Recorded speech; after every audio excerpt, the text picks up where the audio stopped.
కాలేయం మానవ శరీరంలో ఎంతో ముఖ్యమైన అవయవం. లివర్ ఎన్నో విధుల్ని నిర్వహిస్తుంది. ఇది రక్తాన్ని శుభ్రపరుస్తుంది, జీవక్రియను వేగవంతం చేస్తుంది, ఆహారాన్ని జీర్ణం చేసే ఎంజైమ్స్ విడుదలతో పాటు అనేక పనులు నిర్వహిస్తుంది. ఇక ప్రపంచవ్యాప్తంగా కాలేయ వ్యాధుల గురించి అవగాహన కల్పించేందుకు ఏటా ఏప్రిల్ 19న వరల్డ్ లివర్ డే జరుపుకుంటారు. ఈ సందర్భంగా లివర్ సమస్యలు, వాటి లక్షణాల గురించి తెలుసుకోవాల్సిన బాధ్యత మనకుంది. కొందరికి చిన్నప్పటి నుంచి లివర్ సమస్యలుంటాయి, కొందరికి మద్యపానం అలవాటుతో సమస్య మొదలవుతుంది. అంతేకాకుండా వయస్సు పెరిగే కొద్దీ కూడా కాలేయ పనితీరు నెమ్మదిస్తుంది. దీంతో మనం అనేక వ్యాధుల బారిన పడవచ్చు. ముఖ్యంగా ఈ రోజుల్లో ఫ్యాటీ లివర్ సమస్యలు బాగా పెరిగిపోతున్నాయి. ఫ్యాటీ లివర్ తో పాటు liver cirrhosis, liver infection, liver failure మొదలైన వాటి ప్రమాదం పెరిగిపోతుంది. అయితే మన కాలేయం దెబ్బతిన్నా కొన్ని లక్షణాలు కనిపిస్తాయి. లివర్ ప్రమాదంలో పడినప్పుడు కనిపించే లక్షణాలేంటి, లివర్ ని ఎలా కాపాడుకోవాలో ఇప్పుడు మనం తెలుసుకుందాం. అలసట, గోళ్ల రంగులో మార్పులు. చిన్న చిన్న పనులకే అలసిపోతున్నారా?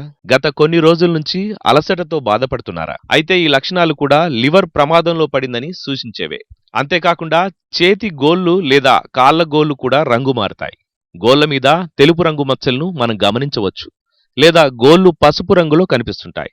అంతేకాకుండా ఒంటి నొప్పులు, నడిచేటప్పుడు అసౌకర్యంగా ఉంటే వెంటనే మనం వైద్యుని సంప్రదించాలి. కాళ్లలో వాపు. కాలేయ పనితీరు మెరుగ్గా లేనప్పుడు శరీరంలో టాక్సిన్స్ పేరుకుపోతుంటాయి. దీంతో చాలా అవయవాల్లో నీరు ఎక్కువగా చేరుతుంది. శరీరంలోని కొన్ని భాగాలు వాపులకు లోనవుతుంటాయి. ముఖ్యంగా కాళ్ళు, పాదాల్లో వాపులు కనిపిస్తాయి. చేతి వేళ్లతో నొక్కితే చర్మం లోపలికి పోతుంది. ఈ లక్షణాలు పదే పదే కనిపిస్తుంటే నిర్లక్ష్యం చేయకండి. లివర్ డ్యామేజీని సూచించే సంకేతమిది. అందుకే వెంటనే డాక్టర్ని సంప్రదించి వైద్య పరీక్షలు చేయించుకోవాలి. పచ్చ కామెర్లు. కళ్ళు, చర్మం పచ్చ రంగులో మారడం పచ్చ కామెర్లకు లక్షణాలు. ఈ సంకేతాలు పదే పదే మీకు కనిపిస్తే లివర్ ప్రమాదంలో పడిందని అర్థం చేసుకోవాలి. పచ్చ కామెర్లు రావడం కాలేయ సమస్యలను సూచిస్తుంది. పచ్చ కామెర్ల లక్షణాలు కనిపించినప్పుడు వెంటనే డాక్టర్ని సంప్రదించాలి. నిర్లక్ష్యం చేస్తే పెద్ద ప్రమాదంలో పడే అవకాశం ఉంది. మూత్రం రంగులో మార్పు. మూత్రం సాధారణ రంగులో కనిపిస్తే ఏ సమస్య ఉండదు. చాలా మందికి అప్పుడప్పుడు మూత్రం పసుపు రంగులో కనిపిస్తుంటుంది.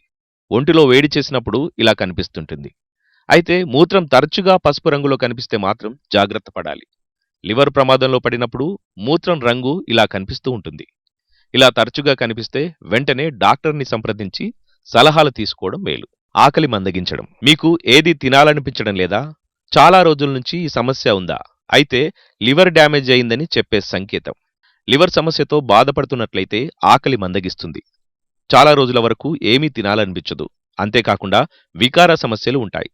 తరచుగా వాంతులవుతుంటాయి. భోజనం చేసిన వెంటనే వికారం, వాంతులవడం వంటి లక్షణాలు కనిపిస్తే వెంటనే వైద్యుని సంప్రదించడం మంచిది. కాలేయం కోసం ఎలాంటి జాగ్రత్తలు తీసుకోవాలి? రోజు వ్యాయామాన్ని భాగం చేసుకోండి. వైద్యుల ప్రకారం బ్రిస్క్ వాకింగ్ కాలేయ ఆరోగ్యాన్ని మెరుగుపరచడానికి చాలా ప్రభావవంతంగా పనిచేస్తుంది. ప్రతిరోజు 20 నుంచి 30 నిమిషాల పాటు నడవడం అలవాటు చేసుకోవాలని అధ్యయనాలు చెబుతున్నాయి. ప్రతి కిలోమీటర్కి నడకలో వేగం పెంచితే ఫలితం అద్భుతంగా ఉంటుందని అధ్యయనాలు చెబుతున్నాయి. సైక్లింగ్, స్విమ్మింగ్, హైకింగ్ వంటి వ్యాయామాల్ని చేస్తే లివర్ సేఫ్ గా ఉంటుంది. ధూమపానం, మద్యపానం వంటి అలవాట్లను మానుకుంటే కాలేయం ఆరోగ్యంగా ఉంటుంది. తినే ఆహారంపై దృష్టి పెట్టండి. చక్కెర, సోడియం అధికంగా ఉన్న ఆహారాలకు దూరంగా ఉండండి. సమతుల్య ఆహారాన్ని డైట్లో భాగం చేసుకోండి.